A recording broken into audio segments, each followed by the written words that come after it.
참 좋으신 주님께서 주시는 자비와 은혜와 평강이 우리 그라치 반석교회 온 교우들의 삶과 가정 위에 가득 임하기를 간절히 원합니다. 우리는 지난주에 부흥회를 통하여서 하나님의 은혜를 함께 누렸습니다. 여러분 은혜 많이 받으셨습니까? 네, 감사합니다. 우리는 부흥회를 또 지냈고 이제는 수련회를 앞두고 있습니다. 수련회에도 동일하게 하나님께서 허락하시는 큰 은혜가 있기를 간절히 원합니다. 여러분, 이번 수련회 주제가 무엇인지 아십니까? 네, 잘 모르세요. 네, 약한 자의 능력입니다. 약한 자의 능력이라고 하는 이 주제, 사실 책의 제목이에요. 티모시 곤비스라고 하는 한 미국의 신학자가 쓴 책의 제목인데, 이 책의 제목에는 이러한 부제가 달려 있습니다. 바울의 변화된 목회 비전. 곤비스는 이 책을 통하여서 십자가를 닮은 목회 그리고 교회 공동체에 대해서 사도 바울을 가지고 설명하고 있습니다. 저는 이 책을 읽으면서 세속주의에 물들어 있는 오늘날의 교회 그리고 저의 목회 그리고 우리의 모습들을 다시금 돌아볼 수 있는 기회를 가졌습니다. 통계 숫자, 영향력, 명성 등의 것들이 목회자나 교회의 성공 여부를 판단하는 주요 지표가 되어버린 이 시대를 향한 이 곤비스라는 신학자의 지적을 살펴보면서 무엇보다 저와 우리 교회가 오직 예수 그리스도 안에서 바로 서기를 간절히 원하는 그 마음으로 이 수련회를 준비하고 있습니다. 사실상 오늘부터 수련회의 첫 말씀이 시작된다라고 볼 수 있어요. 이 수련회의 말씀을 들을 대상, 사실 생각해 보면요, 바로 저다라고 이야기할 수 있습니다. 다른 누가 은혜를 받는 것을 떠나서 말씀을 선포하는 저에게, 말씀이 들어온 저에게 먼저 이 말씀이 박히고 찔려서 하나님께서 원하시는 그러한 목회, 하나님께서 원하시는 교회가 되기를 바라는 마음이 제 가운데 가득 있습니다. 그리고 더 나아가서 여러분들도 그 은혜를 함께 누리고자 합니다. 사랑하는 교회 여러분, 우리 약한 자의 능력 시작할 준비 되셨습니까? 제가 여러분들에게 어떻게 준비가 되었는지 한번 테스트를 해보고자, 목소리 테스트를 한번 해보고자 합니다. 제가 약한 자의 하면 여러분 뭐라 하시면 될까요? 네, 표정들이 되게 유치하다라는 표정인데, 네, 한번 해보겠습니다. 약한 자의, 네, 제가 약한 자의 하고 여러분 능력하시는 거예요. 네, 어렵지 않죠? 다시 한번 해보겠습니다. 약한 자의, 감사합니다. 약한 자의 능력, 이 수련의 주제의 말씀의 첫 번째 제목은 열심이 전부가 아니다라고 하는 제목입니다. 이 제목을 두고 어떤 분들 이렇게 생각할 수 있을 것 같아요. 아니 목사님, 수련회 앞두고 열심히 해야죠. 무슨 소리입니까? 제가 부흥회 때 큰 은혜를 받고요, 이제는 열심히 하겠다라고 다짐도 했는데 열심히 전부가 아니라니요. 지금 왜 자꾸 이러한 이상한 얘기 하십니까? 의아한 반응이 나올 수도 있을 것 같아요. 사실 우리는 참 열심히 살아갑니다. 아마 여기 계신 분들 가운데 열심히 사시지 않는 분들은 없을 것입니다. 자기가 열심히 살지 않는다고 평가하는 사람들은 있을지 모르지만 여기 계신 모든 분들, 제가 확언하건대 모두 열심히 사시는 분들입니다. 특별히 우리 교회 가운데, 우리 교회 안에 많은 분들, 음악을 전공하시는 분들이 있어요. 이분들 참 열심히 사시는 것 같습니다. 연습도 열심히 할 뿐만 아니라 신앙생활에 비롯한 모든 부분에서 열심을 다하는 그 모습들이 참 귀하고 아름답습니다. 그렇게 오늘 설교 제목이 열심히 살아가는 여러분들에게 지적이나 참견으로 들릴 수도 있을 것 같습니다. 그런데 여러분, 오늘 설교는 열심히 살아가지 말자라고 하는 그러한 이야기가 아닙니다. 오히려 열심히 살아가는 분들은 격려받고 칭찬받아 마땅해요. 열심을 다하는 우리의 일상을 우리는 이 시간 잠시 멈추었습니다. 그리고 무엇보다 하나님의 그 열심 가운데에 섰습니다. 특별히 말씀을 통한 하나님의 열심, 그 열심 가운데에 서서 우리는 우리의 열심이 어떠한지를 이 시간 다시금 돌아보기 원합니다. 오늘 우리가 함께 읽은 말씀에는요, 열심을 다한 한 사람이 나옵니다. 그 사람의 이름은 바로 바울이에요. 오늘 성경 본문에는요, 그의 이름이 사울이다라고 기록하고 있습니다. 우리는 이 사울과 바울에 대해서 간혹 오해하는 경향들이 있어요. 하나님을 만나기 전에 이름이 사울이고 하나님을 만난 이후가 바울이다라고 이야기하는 그런 이야기가 있기 때문입니다. 그런데 여러분, 사울이라고 하는 이름은요, 이스라엘의 초대 왕 그 사울에게서 기원을 두른 이름으로서 히브리식 이름이에요. 바울은요, 헬라식 이름입니다. 그리스어로 된 이름이 바로 바울입니다.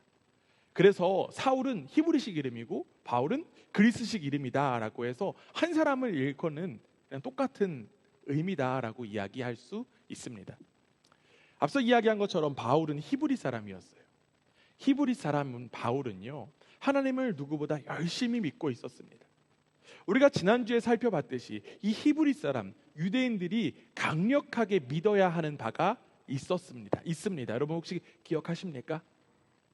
이스라엘이 반드시 기억해야 될 말씀 무엇이었습니까? 쉐마 이스라엘. 기억나시죠? 우리 말씀 한 구절 직접 한번 읽으면서 지난주의 기억을 한번 떠올려 봤으면 좋겠습니다. 신명기 6장 4절인데요. 함께 읽습니다. 시작. 이스라엘아 들으라. 우리 하나님 여호와는 오직 유일한 여호와이시니. 이 유대인 가정에서 태어난 바울은요, 어릴 때부터 쉐마 이스라엘, 이스라엘아 들으라라고 하는 이 말씀을 열심히 외우고 새겼습니다. 한 분이신 여호와 하나님께서 이루신 그 하나님의 역사를 공부했고요, 절기를 지키면서 하나님을 찬양했습니다. 바울은 어릴 적부터 구약을 열심히 공부하면서 하나님께서 이루신 그 이스라엘의 역사, 자기 민족의 역사를 배웠어요. 그리고 하나님께 충성을 다해야 함을 다짐했습니다.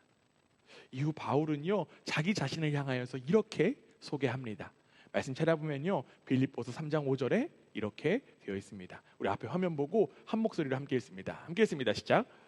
나는 8일 만에 할례를 받고 이스라엘 족속이요 베냐민 지파요 히브리인 중에 히브리인이요 율법으로는 바리새인이요.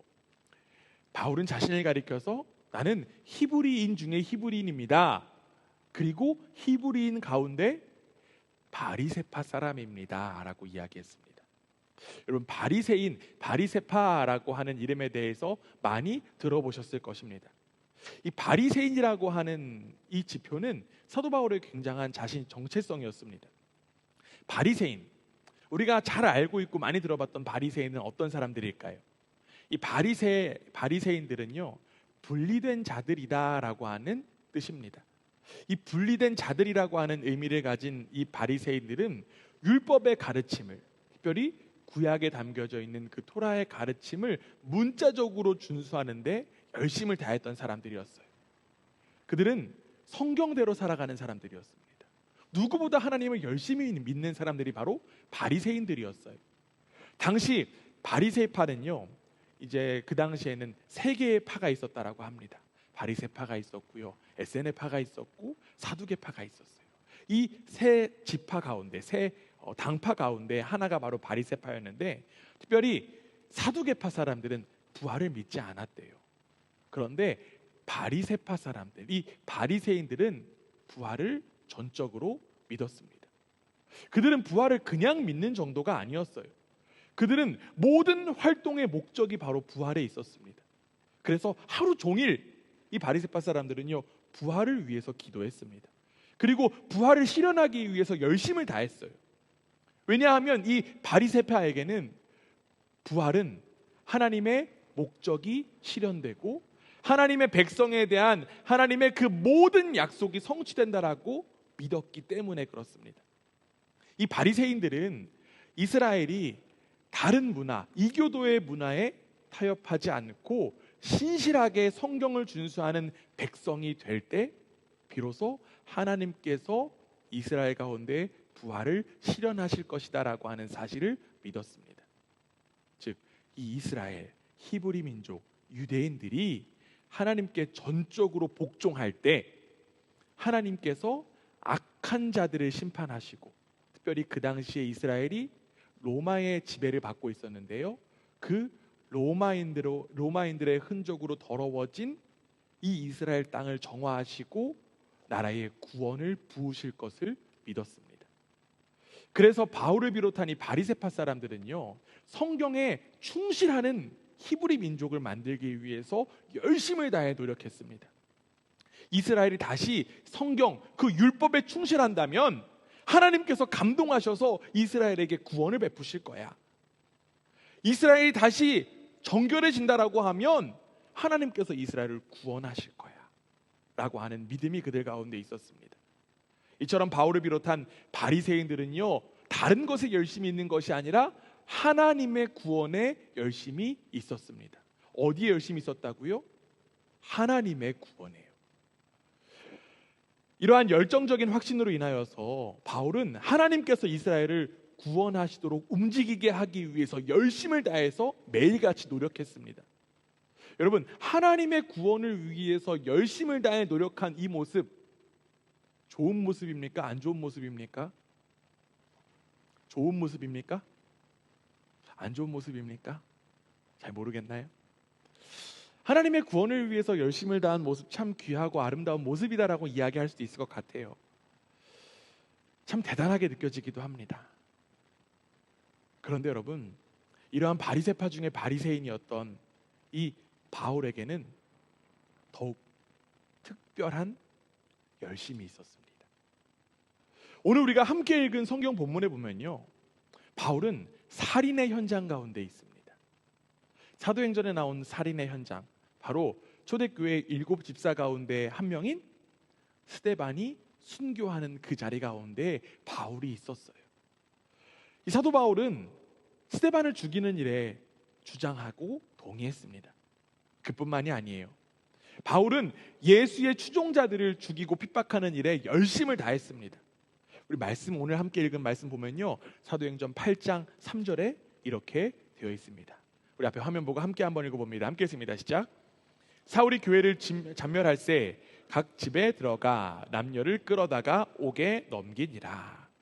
지금 여기에 잔멸할새라고 하는 표현이 나와요. 이 잔멸하다라고 하는 표현을 세번역 성경으로 바뀌면 이렇게 됩니다. 없애려고 날뛰었다.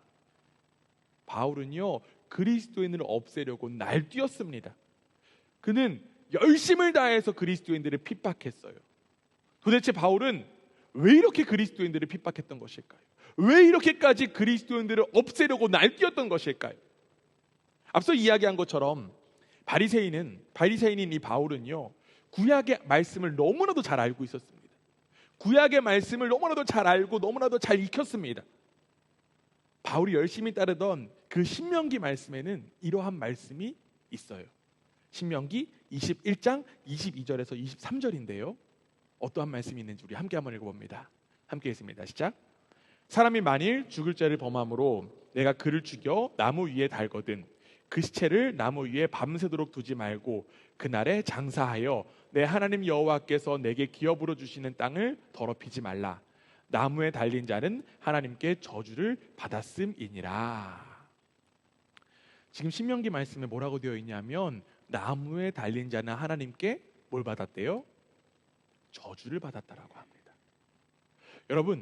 여러분들이 잘 아는 나무에 달려 죽임당한 사람이 누구입니까?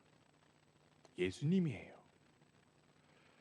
이 바울의 관점, 바리새인들의 관점에서 볼 때는 예수님이 십자가에 달려 돌아가신 그 장면은 바로 하나님의 저주를 받은 장면이다라고 인식할 수 있는 것입니다.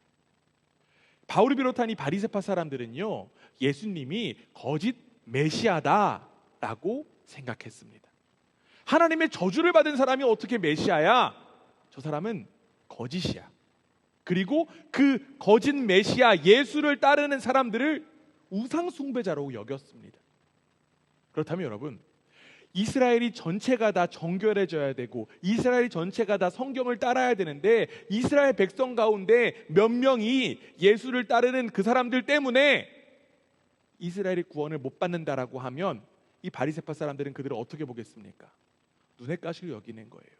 그들을 빨리 해치워야만 합니다. 그들은 빨리 제거되어야 하는 대상이었던 거예요. 바울은 이렇게 하나님의 구원을 위해서 열심을 다했던 사람이었습니다. 바울은 누구보다도 성경을 근거로 한 구원에 열심히 있던 사람이었어요. 열심을 가지고 하나님의 구원을 위해서 노력했고 심지어는 사람을 죽이는 일까지도 감당했습니다. 바울은 하나님의 구원을 자신의 열심을 통해 이루려고 했습니다. 바울은 진심이었어요. 바울은 주님의 날에 하나님께서 자신을 향해서 칭찬해 주실 것을 기대했습니다.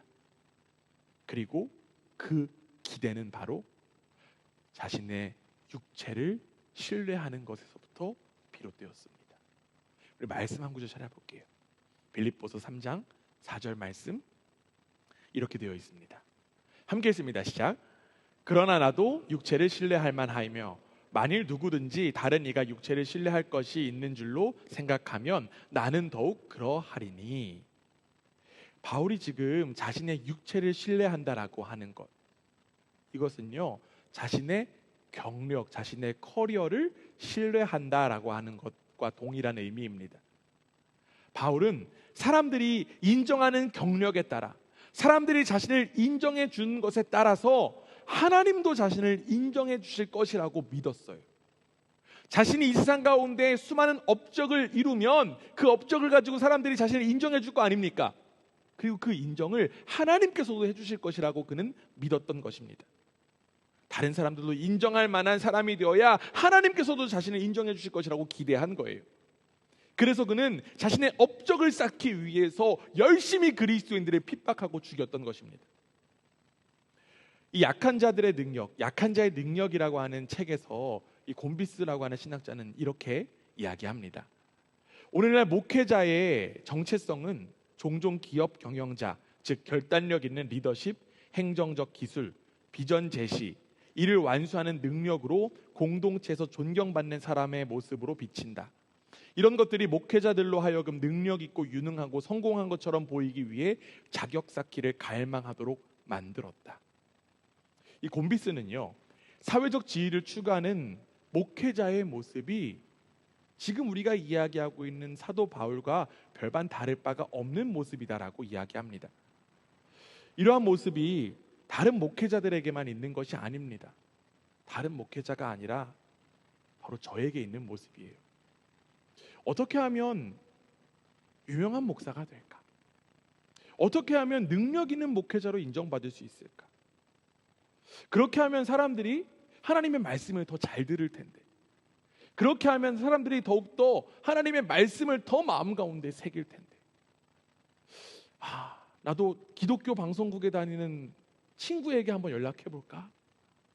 아니면 미국에서 진행하는 목회학 박사 프로그램 내가 또 이수해야 하나? 이런저런 유혹이 저에게도 동일하게 드는 생각입니다. 저는 이러한 모습이 바울과 동일한 열심에 불과하다는 사실을 깨닫게 되었습니다. 그런데 여러분, 이는 비단 저와 같은 목회자에게만 해당하는 모습은 아닌 것 같습니다. 이러한 열심은 우리 모두에게도 동일하게 해당되기 때문입니다. 내가 높아지면 높아질수록 하나님의 영광이 드러날 것이라고 하는 착각이 우리 속에 있습니다. 내가 유명해지면 하나님의 영광 드러날 거야. 내가 돈 많이 벌어서 헌금하면 교회에 유익이 될 거야. 이런 등의 생각을 누구나 하곤 합니다. 하나님의 영광을 드러내고 싶고 주님의 몸된 교회를 섬기고 싶고 주님의 몸된 교회를 아끼고 싶은 마음 너무 귀하고 좋습니다. 그런데 문제는 무엇일까요? 그 방법을 내가 어떠한 자격을 취해서 어떠한 성취를 해서라고 한정된다라고 하는 것입니다. 나의 높아진 경력으로 하나님께 인정받고 싶어하는 그 마음이 우리에게 만연하다라고 하는 사실이에요. 내가 높아지면 하나님께서 칭찬하시겠지.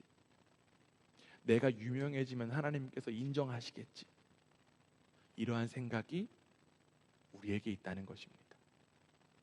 하나님을 위한 것이라고 내세우면서 내 목표를 채우려는 그러한 열심이 바로 우리에게 있어요. 그런데 여러분, 더욱 큰 문제가 있습니다. 더욱더 큰 문제는요, 이러한 생각과 이러한 숨겨진 의도가 쉽게 드러나지 않는다라고 하는 사실입니다. 우리의 열심과 열망 속에 하나님을 향한 마음이 뒤섞여 있어요. 하나님의 이름이 있습니다. 하나님의 영광도 있고 하나님의 나라도 있어요. 그런데 진짜 문제가 무엇이냐면 단어만 나열해 있고 사실상 나의 영광, 나의 나라를 위한 것들이 내 속에 가득 차다고 하는 것입니다.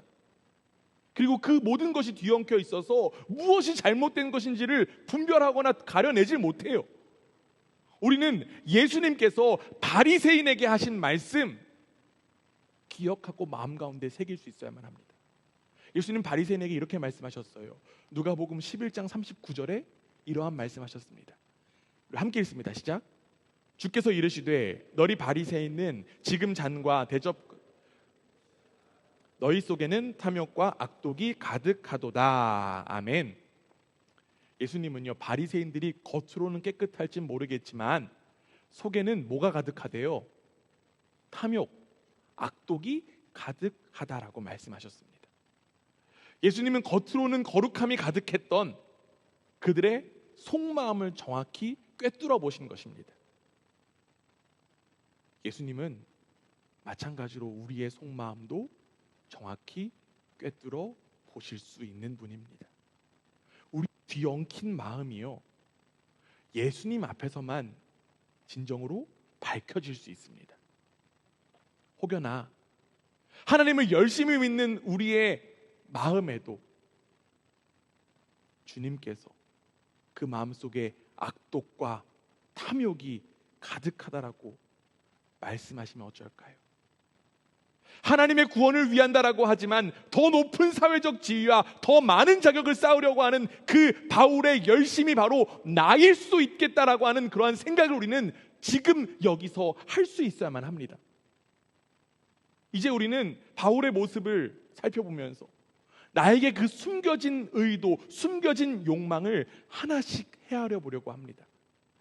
바울은 무엇보다 하나님의 구원과 부활을 향한 목표를 다했습니다. 열심을 다했어요. 그런데 앞서 이야기했듯이 그 열심은 내 속에 숨겨진 뭔가 불순한 의도가 가진 열심이었습니다.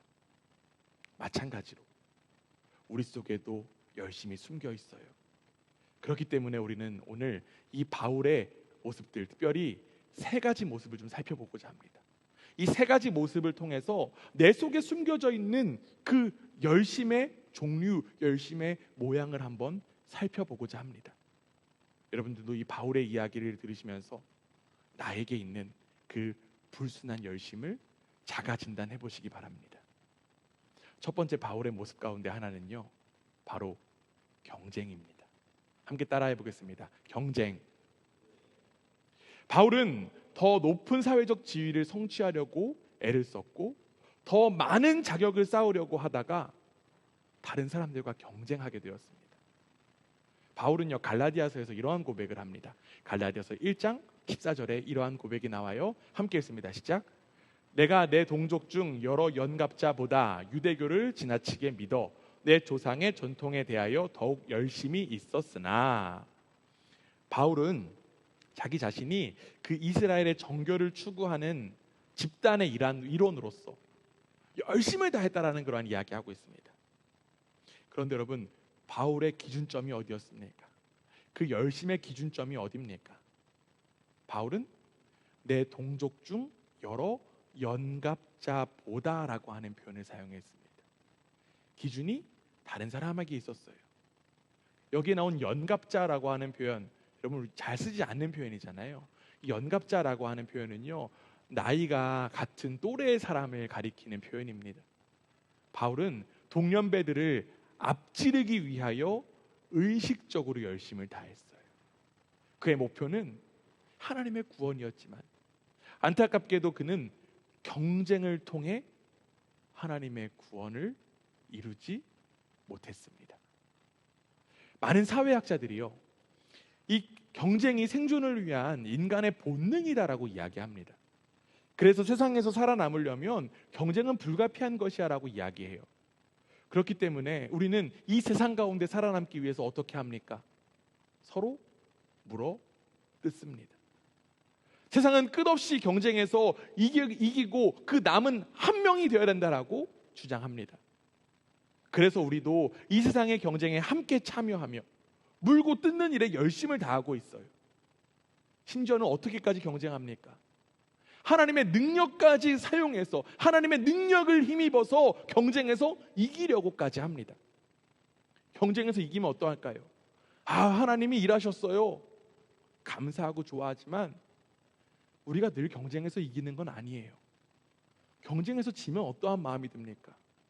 하나님, 왜 나한테는 이러한 능력 안 주셨습니까? 하나님을 향해서 원망하곤 합니다. 어느덧 우리는 경쟁이 일반화된 세상 가운데, 경쟁이 일반화된 신앙 가운데 살아가고 있습니다.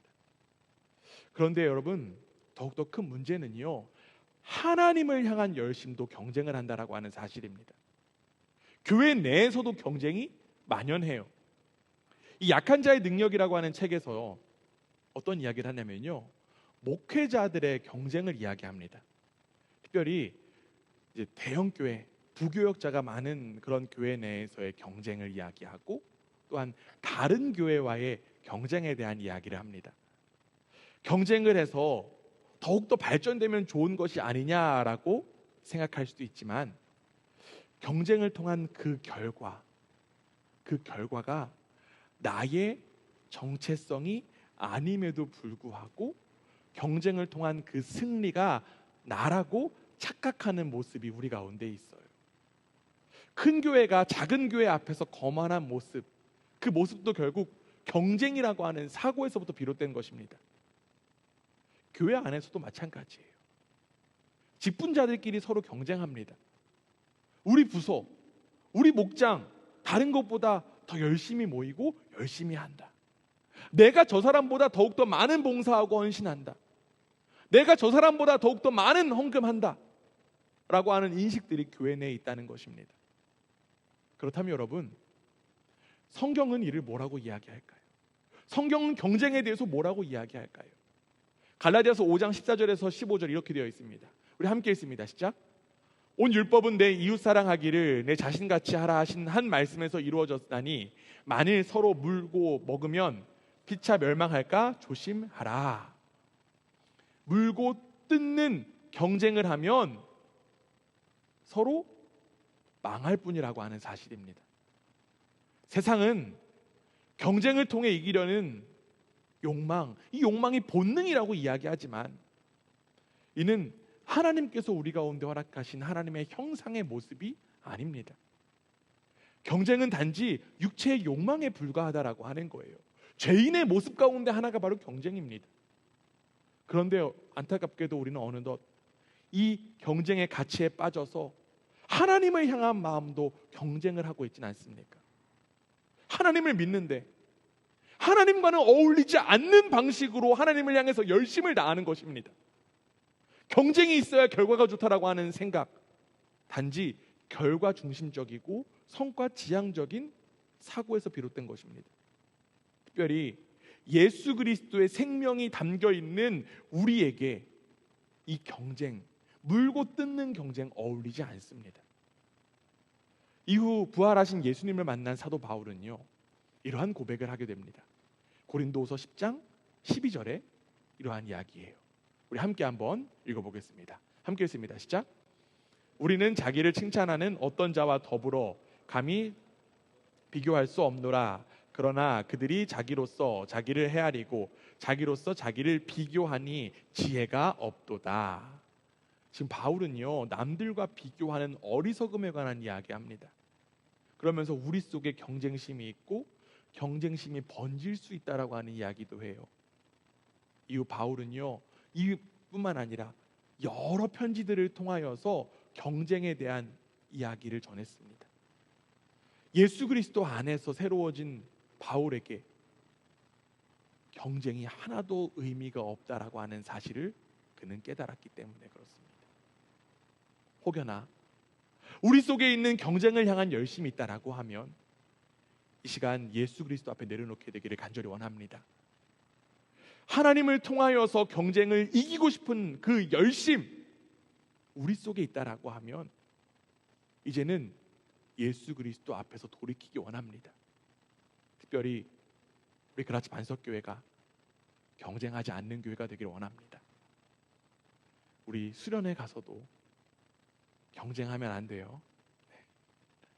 우리 수련회에서도 경쟁하는 것이 아니라 우리 속에 이미 허락된 그 영원한 생명을 함께 누리고 축복하는 귀한 아름다운 수련회가 되기를 주님의 이름으로 축원합니다.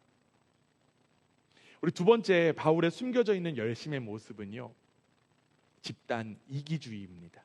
함께 따라하겠습니다. 집단 이기주의. 바울은요, 히브리인 중에 히브리인이었습니다. 바울은 자신의 동족을 향한 그 열정, 동족 이데올로기를 가진 사람이었습니다. 앞서 읽었던 이 갈라디아서 1장 14절에 보면요, 이러한 부분이 있어요. 내가 내 동족 중 여러 연갑자보다 유대교를 지나치게 믿어 내 조상의 전통에 대하여 더욱 열심히 있었으니. 바울은 어디에 열심을 냈다라고 이야기합니까? 자신들의 전통에 열심을 내었다라고 이야기합니다. 말로는 하나님께 충성이지만, 내 목표가 하나님께 충성이지만 사실은 사람의 전통이나 집단주의에 대한 충성이었다라고 하는 사실을 그는 깨닫고 고백한 거예요. 이 바리새인이었던 바울은요, 유대인의 하나님만 믿는 것을 열심히 다했습니다. 이전에 바울은 히브리인의 하나님만을 믿는 것을 열심히 다했어요. 그러면서 자신이 하나님을 기쁘시게 하고 있다라고 착각했습니다. 그러나 여러분, 이 바울이 이후에 부활하신 예수님을 만나서 어떻게 달라졌을까요? 그는 로마서에서 이러한 고백합니다. 로마서 10장 2절에 이렇게 되어 있어요. 함께 읽습니다. 시작. 내가 증언하노니 그들이 하나님께 열심히 있으나 올바른 지식을 따른 것이 아니니라. 바울은 예수님을 따르지 않는 동료 유대인들이 하나님에 대한 열심은 있었으나 깨닫지 못한 자들이었다라고 하는 사실을 이야기했습니다. 그들은 단지 유대인의 하나님에게만 열심을 내면서, 자신들의 하나님, 나만의 하나님에게만 열심을 내면서 사실은 전통에만 열심을 다했던 것입니다. 이 약한 자의 능력이라고 하는 책에서는요, 이러한 모습을 오늘날의 교회 모습과 비교하면서 오늘날의 이 복음주의의 부족화가 만연하다라고 하는 사실을 지적합니다. 복음주의, 이 복음주의가요, 한때는 교회와 교단 내에 갱신운동이 되었습니다. 복음으로 돌아가야 됩니다, 복음이 중요합니다라는 것이 갱신운동이었어요. 그런데 안타깝게도 이 복음주의가 이제는 다른 집단은 믿을 수 없습니다, 다른 집단은 안 됩니다, 다른 교회는 안 돼요 라고 하는 분리주의 집단이 되어버렸다라고 하는 사실을 지적합니다. 이는 교단 중심의 사고에도 동일하게 나타나는 모습입니다. 요즘에 교단의 세력이 많이 약화되었습니다. 그러다 보니까 또 이제는 이러한 모습들이 나타나요. 바로 개교회 중심주의입니다. 우리 교회가 최고야, 우리 목사님이 최고야, 이러한 이야기들이 만연합니다. 또 이러한 생각들도 있어요. 우리 교회를 다녀야만 진짜 구원의 방주에 들어온 거야, 우리 교회만 있어야지 구원받을 수 있어. 물론 여러분, 잘못된 교회도 있습니다. 이단의 교회도 있어요. 그러나 우리 교회에만 구원이 있다라고 외치는 것, 굉장히 편협하고 이기적인 생각일 뿐입니다. 모든 교회는 그리스도의 몸인 줄 믿습니다. 교회마다 모양은 다르지만 교회의 주인은 하나님이세요. 그렇기 때문에 우리는 우리 교회만이라고 하는 이 사고에서 벗어날 수 있어야만 합니다. 특별히 우리 그라치 반석교회, 주님께서 사랑하시는 이 교회가 집단 이기주의에서 자유한 교회가 되기를 간절히 원합니다. 여러분, 수련회 가면 참 행복하고 좋은 시간들 많이 보낼 거예요. 그런데 여러분, 그러면서 우리끼리 좋은 시간 보낸다라고 해서 야, 우리 교회가 우월한 교회다라는 착각이 않기를 간절히 원합니다. 교회의 주인 누구시라고요? 하나님이시라고요. 우리 교회만을 위해서 열심을 다하는 것이 아니라 오직 복음을 위해서, 그리고 이 땅 가운데 주님의 모든 몸된 교회를 위해서 열심을 다하는 우리 모두가 되기를 주님의 이름으로 축원합니다. 마지막으로 이 바울의 숨겨진 열심의 세 번째 모습은 바로 이미지 조작이었습니다. 함께 한번 따라해 보겠습니다. 이미지 조작. 바울은 다른 사람들이 자신을 향해서 바라보는 이미지를 굉장히 중요하게 여겼습니다.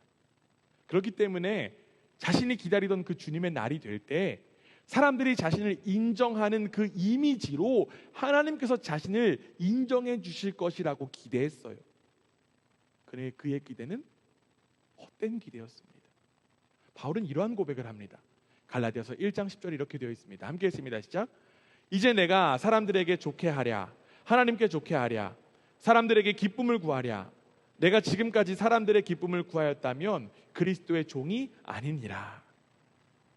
이전에 자신이 사람들을 기쁘게 하려고 열심을 다했다라고 지금 사도 바울은 이야기합니다.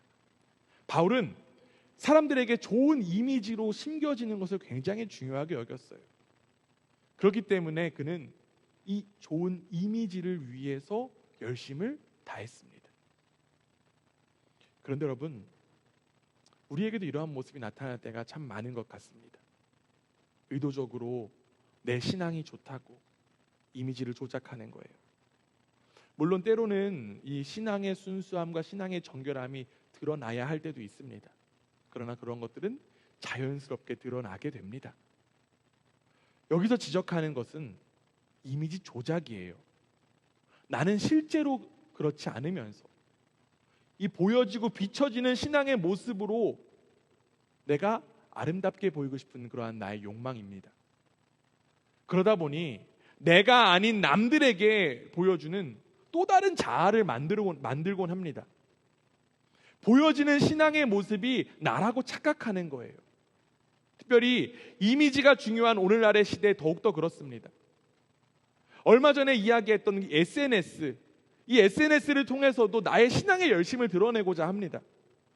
나의 진실한 고백이 되면 참 좋겠지만 나 이런 신앙인이야, 나 이런 사람이야, 이 정도 사람이야 라는 것을 드러내고 싶은 열망이 더욱더 클 때가 있습니다. 그런데 여러분, 더욱더 큰 문제는 무엇일까요? 이러한 이미지 조작의 열심으로 인한 실패, 자기 자신이 경험한다라고 하는 사실입니다. 그 이미지로 조작한 내가 아니다 보니까 스스로 걸려 넘어질 때가 있습니다. 실제 나의 모습보다 내가 보여주고 싶은 그 기대치가 높다 보니까 혹여나 나를 향해서 사람들이 낮게 보기라도 하면, 나를 향해서 불신앙으로 보기라도 하면 내 안에 분노가 일어납니다. 왜 나를 이렇게 취급하는 거야? 왜 나를 무시하는 거야? 자꾸 신실한 척 해야 되니까 부담스럽고 불편할 뿐입니다. 그리고 무거울 뿐이에요. 얼마나 안타깝습니까? 그런데 더욱더 안타까운 것은 저를 비롯한 이 목회자들에게도 이러한 모습이 너무나도 많다는 사실입니다. 거룩한 척, 영적인 척, 신실한 척 하느라 온통 정신이 팔려 있습니다. 단지 다른 사람이 나를 어떻게 생각할까에 대해서만 관심을 갖고 있는 거예요. 내 단점, 내 결점이 노출되기를 꺼려합니다. 그 누구의 이야기가 아니라 바로 저의 이야기예요. 그리고 더 나아가 우리 모두의 이야기입니다. 바울이 이미지를 중요하게 여겼다라고 하는 사실, 이 사실이 부활하신 예수님을 만난 이후의 바울의 고백에도 잘 드러납니다. 고린도후서 12장 6절에 이렇게 되어 있어요. 우리 함께 읽습니다. 시작. 내가 만일 자랑하고자 하여도 어리석은 자가 되지 아니할 것은 내가 참말을 함이라. 그러나 누가 나를 보는 바와 내게 듣는 바와 지나치게 생각할까 두려워하여 그만두노라. 바울은요, 사람들이 자신을 향해서 지나치게 생각할 것을 염려했습니다. 바울은 고린도 교인들과 지금 떨어져 있어요. 그러다 보니까 고린도 교인들이 자신을 향해서 생각할 때에서 실제 모습보다 더욱더 고귀하고 더욱더 거룩한 사람이다라고 하는 것들로 여길까봐 걱정한다라고 지금 이야기합니다. 결국 이미지 조작을 중시했던 바울이요, 부활하신 예수님을 만나서 이미지 조작이 잘못되었다, 이미지 조작이라고 하는 이 열심에서 자유할 수 있었던 것입니다. 사랑하는 우리 그라치 반석교회 교회 여러분, 저는 우리 그라치 반석교회가 진실한 공동체가 되기를 간절히 원합니다. 보여지는 모습에 치중하는 것이 아니라 서로의 약점과 결점이 드러나더라도 보듬어주고 기다려주는 공동체가 되기를 간절히 원합니다. 왜냐하면 그 모습이 바로 하나님께서 우리 한 사람 한 사람, 바로 저를 향해서 대해주신 모습이기 때문입니다. 특별히 이번 수련회를 통해 우리가 더욱더 진실한 공동체로 나아가게 되기를 간절히 원합니다. 아무래도 2박 3일 보내다 보면요, 참 볼 꼴 못 볼 꼴 다 볼 것 같습니다. 어떤 꼴을 볼까요? 쌩얼도 볼 수 있겠고요, 그렇죠? 그동안 내가 잠자던 모습들도 노출될 수도 있습니다. 때로는 불신앙의 모습도 나타날 수도 있을 것 같아요. 그러나 우리 모두가 하나님 안에서 한 가족임을 기억하며 서로를 용납하고 용서하고 보듬어주는 진실한 시간이 되는 우리 수련회가 되기를 간절히 원합니다. 이렇게 우리는 이 수련회를 통하여서 예수 그리스도 닮아 변화되어 갈 줄 믿습니다. 우리는 오늘 이 세 가지 모습을 통해 나의 열심이 하나님의 구원을 가져오는 착각에 빠져 있는 것은 아닌지를 점검했습니다. 특별히 우리 수련회를 앞두고 있어요. 이 수련회, 전교인 수련회, 나의 열심으로 채워지는 시간이 아니기를 간절히 원합니다. 경쟁하고 이미지를 조작하는 우리만의 수련회가 아니라 하나님의 열심이 채워지는 시간이 되기를 간절히 원합니다. 무엇보다 구원의 하나님을 인격적으로 경험하는 시간이 되기를 원합니다. 부활하신 예수님을 만나서 변화된 이 사도 바울의 역사가 우리에게도 일어나게 되기를 간절히 소망합니다. 이 살기 등등했던 바울이 다메섹 도상에서 부활하신 예수님을 만나 변화되었듯이 이 2박 3일의 수련회가 우리의 다메섹 도상이 되기를 간절히 원합니다. 우리 속에 있는 그 동기를 분별하는 것 참 어려워요. 그러나 그 과정을 보면 우리 속에 있는 것 스스로 확인할 수 있습니다. 특별히 말씀을 통해서 나를 진단할 수 있습니다. 이번 수련회가 내 안에 숨겨진 그 잘못된 열심을 내려놓는 은혜의 시간 되기를 간절히 원합니다. 하나님의 이름으로 내 열심을 다하는 것이 아니라 부활하신 예수 그리스도를 인격적으로 만나 하나님의 열심을 온전히 경험하는 우리 전교인 수련회 되기를 주님의 이름으로 축원합니다. 아멘.